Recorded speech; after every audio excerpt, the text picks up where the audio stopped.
반갑습니다. 성규준입니다. 오늘은 제가 지난번 영상에서 말씀드렸던 것처럼 도올 김용옥 쌤이 가지고 계시는 몇 가지 문제점들을 좀 짚어볼 건데요.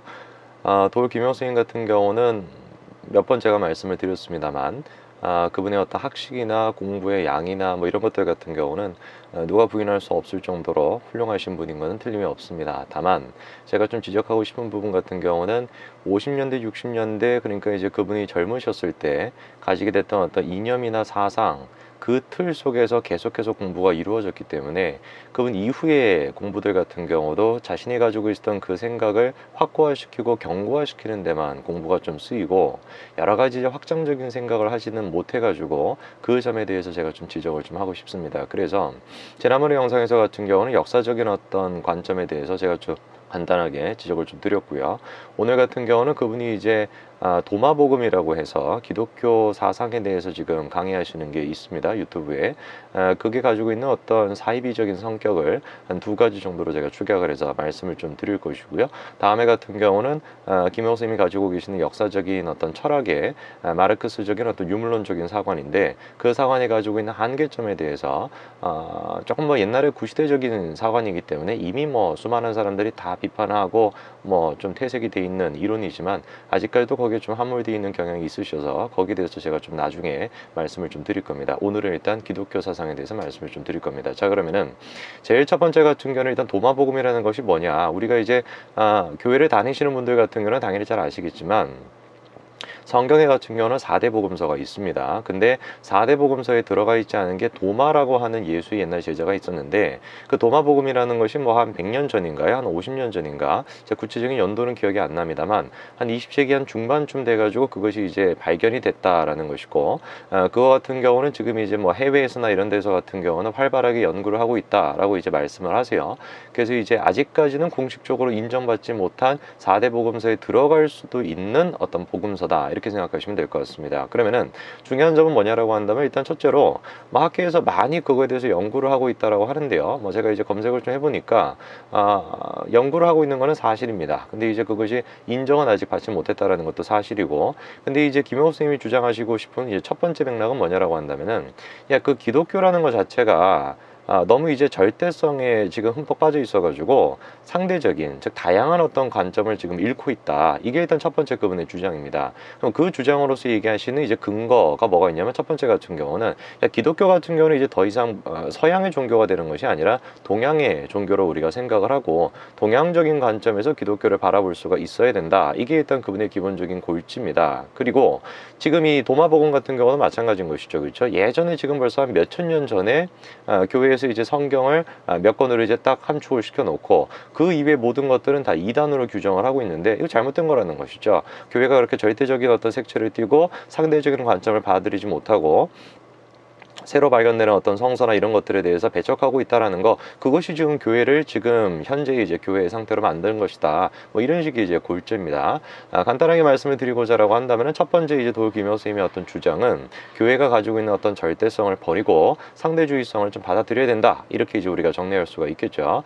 이 사상 같은 경우는 뭐 사상이라고 얘기하면 좀 그렇지만요. 이 지금 기본적인 주장의 배경 같은 경우는 흔히 우리가 얘기하는 포스트 모더니즘적인 그런 생각입니다. 20세기 이제 후반부터 중반부터 이제 많이 성행을 했던 것이죠. 그렇죠? 그래서 이제 흔히 얘기하는 우리가 뭐 실존주의 철학들, 뭐 사르트르부터 시작해가지고 뭐 자크 라캉 뭐 이런 분들이 이제 대표 주제들 아닙니까? 근데 이제 이분들이 주장하는 것 같은 경우는 뭐냐면은 모든 절대성을 다 타파하는 것이죠. 그렇죠? 그 전에 있었던 어떤 칸트나 헤겔이나 어떤 니체는 좀 제외하고요. 칸트나 헤겔이나 쇼펜하우어 이분들이 주장했던 어떤 인식론적인 생각, 그런 절대성을 이제 타파하고 실존으로 이제 끌고 오는 것이죠. 철학이라는 것을. 그래서 모든 것들을 다 상대적으로 이제 생각을 해야 된다라는 것이고, 기독교적인 사상도 우리가 생각하게 되면은 이 포스트 모더니즘적인 생각에서는 받아들일 수가 없는 것이죠. 아니 왜 니만 맞냐 이거죠. 왜 하나님만 맞냐? 왜 하나님만 절대적인 것이고 왜 성경만 절대적인 것이냐? 이렇게 이제 주장이 나오게 되는 것입니다. 자, 그러면 이게 왜 사입이냐라고 한다면은 기독교에서 주장하는 것은 절대성 그 자체입니다. 기독교라는 것 자체는 믿음을 기반으로 움직이는 것이기 때문에 신이라는 절대자를 우리가 믿고, 그리고 신의 말씀을 구체화를 시킨 것이 성경이라는 것을 우리가 믿음으로써 받아들이는 것이기 때문에 그 절대성을 우리가 부인하는 순간 그거는 사이비로 빠지는 것이죠. 그래서 동양적인 관점에서 기독교를 재해석해야 된다? 아주 위험한 발언입니다. 왜냐면은 동양적인 관점에서 기독교를 재해석할 수 있어야 된다는 말이 함축하는 말은 뭐냐면은 아프리카에서도 기독교를 재해석할 수가 있어야 되는 것이고, 오세아니아 국가 모든 나라들이 다 기독교를 재해석할 수 있어야 된다는 것이고, 그것은 바꿔 얘기하자라고 한다면은 해석하는 사람에 따라 가지고 말씀의 내용이 다 바뀔 수 있다는 것이거든요. 거기에서부터 도울 김영생이 가지고 계시는 기독교적인 범신론이 이제 만들어지게 되는 것인데, 이 범신론 같은 경우는 스피노자의 범신론과는 조금 다릅니다. 스피노자의 범신론 같은 경우는 당시 이제 이단으로 취급받지 않았습니까? 근데 이제 스피노자의 범신론이 이단으로 취급받았다는 것은 절대적인 신이 모든 것에 다 깃들어 있다라고 생각을 했던 거죠. 스피노자 같은 경우는 그게 이제 뭐 나중에 이제 제가 철학을 좀 소개를 시켜드릴 것인데, 뭐 그거는 일단 기본적인 스피노자의 생각 같은 경우는 절대자인 신이 돌 속에도 있는 것이고, 나무 속에도 있는 것이고, 너 안에도 있는 것이고, 내 안에도 있는 것이다. 꼭 천주교라고 하는 성당 속에만 있는 것이 아니라 모든 것들에 다 존재하는 것이다. 지금 우리가 듣는 기독교와 마찬가지죠. 루터랑 칼뱅의 기독교랑 연관이 되는 내용입니다. 근데 도울 김영 스님이 주장하시는 그 범신론 같은 경우는 절대적인 신이 모든 것들에 깃들여 있다라는 개념이 아닌 것이죠. 그분이 주장하시는 범신론 같은 경우는 절대적인 신을 해석자에 따라 가지고 상대적으로 변화시켜 나갈 수가 있다. 그런 의미에서 모두가 존재할 수 있다라는 것이기 때문에 이단이라고 제가 지적을 하는 것입니다. 자, 그래서 두 번째 같은 경우는 우리가 생각을 해봐야 되는 것이 뭐냐? 이 김영옥 스님께서 주장하시는 그 두 번째 주장은 행동에 대한 얘기인데, 우리가 이제 흔히 기독교에서는 이런 얘기를 하죠. 살아생전 우리가 어떤 행동을 하는가는 구원을 받는 여부에는 결정을 주지를 못한다. 그러니까 이제 네가 어떤 착한 일을 많이 한다라고 할지라도, 뭐 수만 가지 착한 일을 한다라고 할지라도 믿음이 없다라고 한다면은 너는 구원을 받을 수가 없다. 이게 일단 기본적인 기독교적인 사상입니다. 그러면은 이 얘기 같은 경우는 우리가 얼핏 들었을 때는 좀 의아하게 들릴 수가 있죠. 그래서 제가 이제 얼핏 들었을 때라고 말씀을 드린 건데, 도울 김영 스님 같은 경우는 좀 얼핏 들으신 것 같습니다. 무슨 말이냐라고 한다면은 그분께서 생각했을 때 이제 도마복음은 기본적인 골자가 좀 그래요. 인간이 살아생전에 어떤 행동을 하냐에 따라 가지고 자신의 구원 여부가 바뀔 수가 있다라는 게 그 도마복음의 기본적인 주장이거든요. 그래서 네가 살아생전에 행동을 하는 것도 중요하다. 네가 믿었다라고 할지라도 나쁜 행동을 막 하게 되면은 그것이 네 구원에 영향을 미칠 수가 있다라는 것이고, 그런 행동성을 우리가 교회가 많이 강조를 안 했기 때문에 지금 교회가 타락했다. 이게 이제 김영순이 두 번째 주장입니다. 자, 그럼 이건 왜 잘못됐냐라고 한다면, 기본적으로 교회 사상 같은 경우는 아까도 말씀을 드렸습니다만 믿음으로서만 구원이 가능합니다. 왜냐? 모든 인간은, 살아있는 모든 존재하는 인간들은, 현존을 가지고 있는 모든 인간들은 현존하는 그 순간부터 원죄를 지고 태어나는 존재이기 때문에 인간으로서 완벽한 존재는 아무것도 존재할 수가 없다, 신 앞에. 그게 일단 기독교의 기본적인 사상이죠.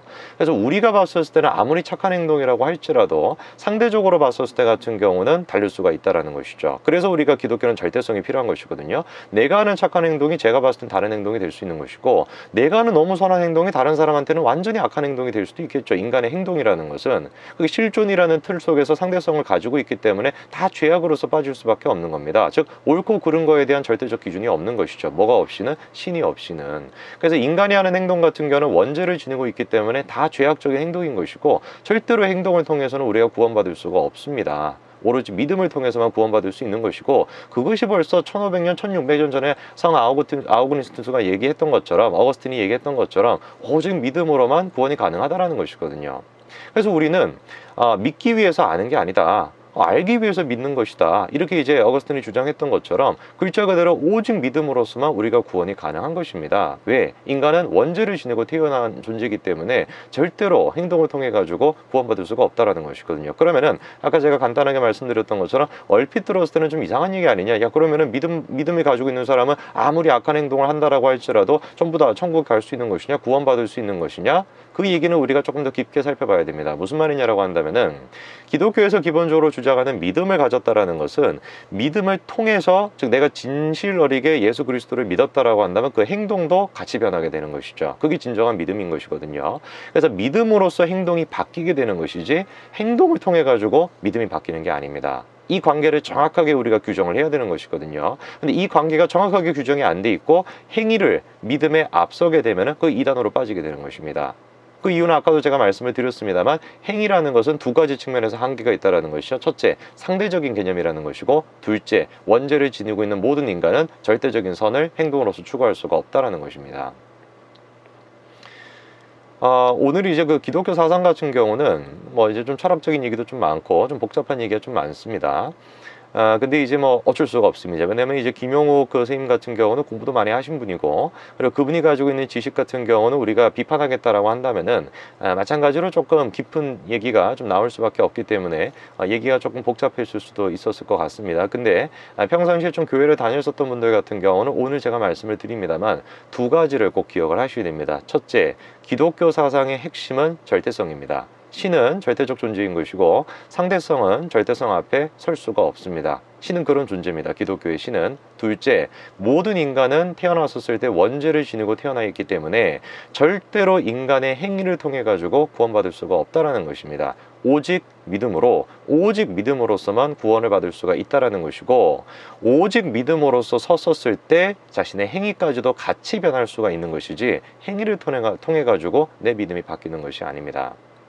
물론 이제 이 얘기 같은 경우는 조금 더 깊은 얘기도 필요합니다. 그래서 이제 뭐 칼뱅부터 시작해서 루터까지 행위를 주장했던 과거 이제 한 15세기, 14세기 이제 당시 이제 천주교죠. 그 천주교의 어떤 행위를 부정을 하고 종교 개혁을 이뤄냈던 사람이 이제 루터랑 칼뱅 아닙니까? 그래서 루터랑 칼뱅 같은 경우는 나중에 이제 뭐 제가 또 소개를 시켜드릴 기회가 있겠습니다만 신정 예정설이다라고 해가지고 기독교 사상적으로 행위라는 것을 우리가 옳고 그른 걸 어떻게 알 수 있냐, 그거에 대한 얘기도 또 있는데 그까지 제가 말씀드리기는 너무 좀 길어지게 되니까 오늘은 일단 도올 김용쌤의 기독교적인 관점 두 가지가 왜 사이비적인 측면이 있는지를 제가 좀 말씀을 드렸습니다. 다음 어떤 영상에서 같은 경우는 그분이 가지고 있는 역사 철학의 한계점에 대해서 제가 좀 다루도록 하겠습니다. 좀 지루한 얘기였는데 잘 들으셨는지 모르겠습니다. 여기까지 하겠습니다. 감사합니다.